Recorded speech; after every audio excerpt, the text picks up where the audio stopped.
Assalamualaikum warahmatullahi wabarakatuh. Salam dan bahagia. Salam guru penggerak. Tergerak, bergerak, menggerakkan.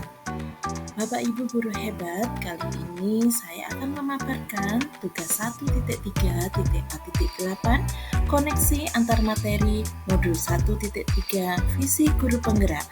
Sebelumnya, perkenalkan, nama saya Erna Umi Savitri, calon guru penggerak Angkatan 9 Kabupaten Tulung Agung. Pada kesempatan kali ini, saya akan merefleksikan dan mengaitkan pemahaman antar modul, yaitu modul 1.1, modul 1.2, dan modul 1.3. Bapak Ibu guru hebat, saya akan merefleksikan dan mengaitkan pemahaman antar modul dengan menjawab pertanyaan pemantik sebagai berikut.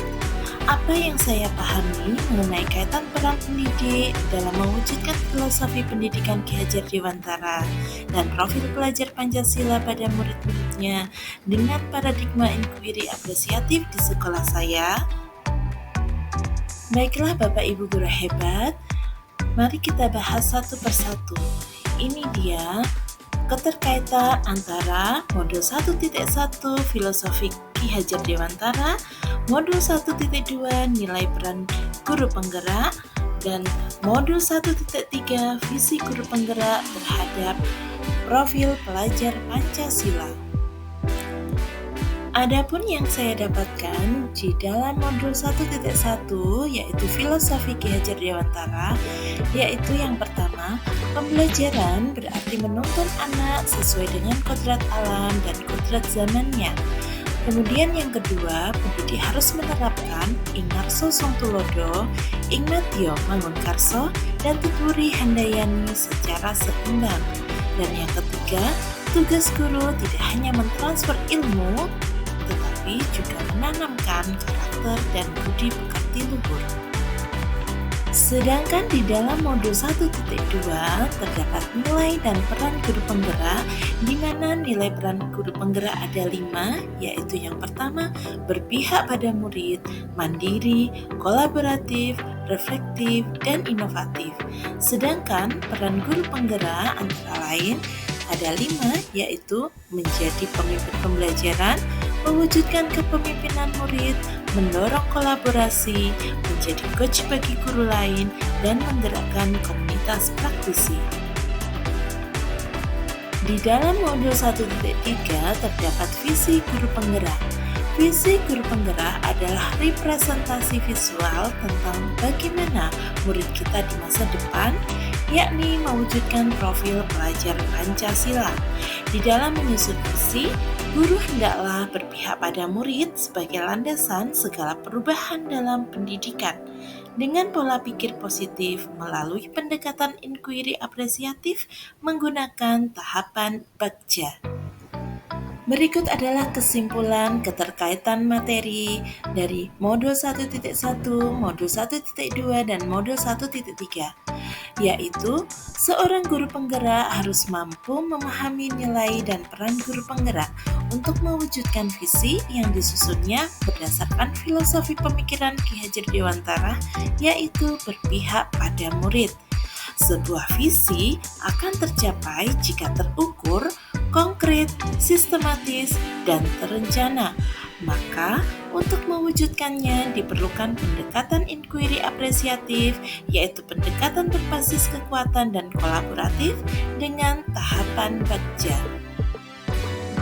Berikut adalah visi saya sebagai guru penggerak setelah saya mempelajari modul 1.1, 1.2, dan 1.3, yaitu terwujudnya pemimpin masa depan yang unggul dan berkarakter sesuai profil pelajar Pancasila. Unggul yang dimaksud adalah unggul dalam berimtak dan beriptek, artinya mempunyai ilmu pengetahuan yang unggul dan juga beriman dan bertakwa kepada Tuhan Yang Maha Esa. Selain itu, pemimpin masa depan harus berkarakter sesuai dengan profil pelajar Pancasila. Untuk mewujudkan visi saya sebagai guru penggerak, maka saya membuat pernyataan prakarsa perubahan, yaitu mewujudkan pembelajaran berbasis TIK yang menyenangkan di kelas.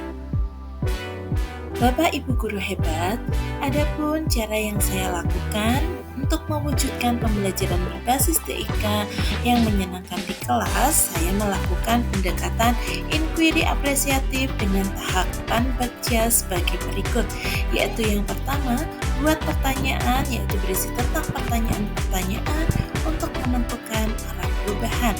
Yang kedua adalah A. Ambil pelajaran, berisi kumpulan pengalaman positif yang telah dicapai dan mengambil pelajaran dari hal positif tersebut. Selanjutnya, G. Gali mimpi, berisi narasi tentang kondisi ideal yang diharapkan dan diimpikan terjadi di lingkungan pembelajaran. Selanjutnya, C. Jabarkan rencana, yaitu berisi rumusan rencana tindakan tentang hal-hal penting yang harus dilakukan untuk mewujudkan visi yang telah dirumuskan. Dan yang terakhir adalah A, yaitu atur eksekusi, yaitu berisi langkah-langkah yang diambil demi mewujudkan visi yang telah dirumuskan. Tahapan baca yang pertama yaitu buat pertanyaan. Berikut adalah pertanyaannya, yaitu mengapa kita perlu melaksanakan pembelajaran berbasis TIK yang menyenangkan di kelas. Kemudian apa saja yang saya lakukan untuk melaksanakan pembelajaran berbasis TIK yang menyenangkan di kelas, dan bagaimana cara mewujudkan pembelajaran berbasis TIK yang menyenangkan di kelas. Adapun tindakan atau penyelidikan yang saya lakukan yaitu 1. Melakukan identifikasi langsung penggunaan TIK oleh peserta didik. 2. Mengakses informasi penggunaan TIK dalam pembelajaran melalui internet. Yang ketiga, melakukan observasi melalui angket digital. Tahapan baca yang kedua yaitu ambil pelajaran, yaitu ada pertanyaan, siapa saja yang mempunyai pengalaman mengimplementasikan pembelajaran berbasis TIK di sekolah? Kemudian pembelajaran berbasis TIK seperti apa yang menyenangkan dan dapat diimplementasikan dalam pembelajaran? Yang ketiga, keterampilan berbasis TIK apa saja yang sudah saya miliki dan membantu saya mewujudkan pembelajaran berbasis TIK di kelas. Yang keempat, sarana dan prasarana apa saja yang dimiliki sekolah yang dapat digunakan untuk mewujudkan pembelajaran berbasis TIK di kelas. Adapun tindakan dan penyelidikan yang saya lakukan yaitu yang pertama, melakukan wawancara atau survei pengalaman dan pendapat dengan kepala sekolah, guru lain, murid, dan orang tua. Yang kedua, mencari contoh nyata praktik baik pembelajaran berbasis TIK yang menyenangkan di kelas melalui berbagai platform seperti PMM, YouTube, dan lain-lain. Yang ketiga, berkonsultasi dengan berbagai pihak terkait pelaksanaan pembelajaran berbasis TIK di kelas. Tahapan kerja yang ketiga yaitu gali mimpi, yaitu saya ada pertanyaan. Yang pertama, apa nilai plus yang akan diperoleh sekolah jika berhasil melaksanakan pembelajaran berbasis TIK? Yang kedua, apa keterampilan baru yang dimiliki peserta didik setelah melaksanakan pembelajaran berbasis TIK di kelas? Yang ketiga, harapan apa yang ingin saya capai dalam proses pembelajaran berbasis TIK di kelas? Adapun tindakan atau penyelidikan yang saya lakukan yaitu 1. Membuat daftar keistimewaan sekolah setelah melaksanakan pembelajaran berbasis TIK. 2.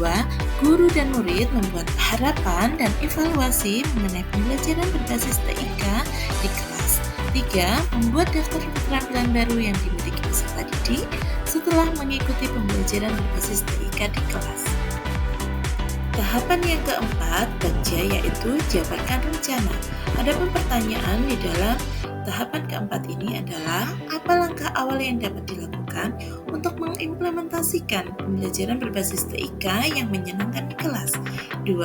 Apa langkah terobosan yang dilakukan untuk menguatkan praktik pembelajaran berbasis TIK yang menyenangkan di kelas. Kemudian bagaimana cara mengukur kemampuan dalam proses pembelajaran berbasis TIK yang menyenangkan di kelas.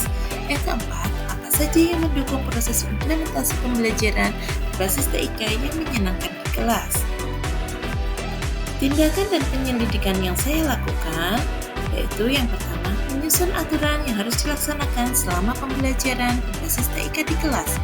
2. Membuat capaian yang realistis setiap minggunya. 3. Merancang tahapan proses pembelajaran pembelajaran berbasis TIK yang menyenangkan di kelas. 4. Membuat target pencapaian pembelajaran berbasis TIK. Yang kelima, mengkondisikan situasi pembelajaran berbasis TIK yang menyenangkan di kelas. Bapak Ibu guru hebat, tahapan kerja yang terakhir yaitu atur eksekusi. Di dalam tahapan kelima ini terdapat pertanyaan: 1. Siapa saja yang dilibatkan dalam pembelajaran berbasis TIK di kelas? 2. Kapan pembelajaran berbasis TIK yang menyenangkan di kelas akan dilaksanakan? 3. Siapa yang memantau proses implementasi pembelajaran berbasis TIK? 4. Apa rencana tindak lanjut yang akan dilakukan setelah tujuan dari rencana ini tercapai? Adapun tindakan dan penyelidikan yang saya lakukan untuk menjawab pertanyaan tersebut adalah: 1. Mengajak kepala sekolah dan rekan guru untuk melakukan observasi dan kolaborasi terhadap program yang saya terapkan. Yang kedua, membuat daftar siapa dan kapan saja rekan guru atau kepala sekolah untuk melakukan observasi, supervisi, dan memantau kelas saya. Yang ketiga, membuat jadwal pelaksanaan pembelajaran berbasis TIK. Dan keempat, selalu membuat refleksi pada setiap akhir pembelajaran dan mengembangkan tindak lanjut hasil refleksi. Demikian tadi pemaparan koneksi antar materi modul 1.3 Visi Guru Penggerak. Terima kasih Bapak Ibu atas perhatiannya, semoga bermanfaat. Salam dan bahagia, salam guru penggerak, tergerak, bergerak, menggerakkan. Terima kasih. Wassalamualaikum warahmatullahi wabarakatuh.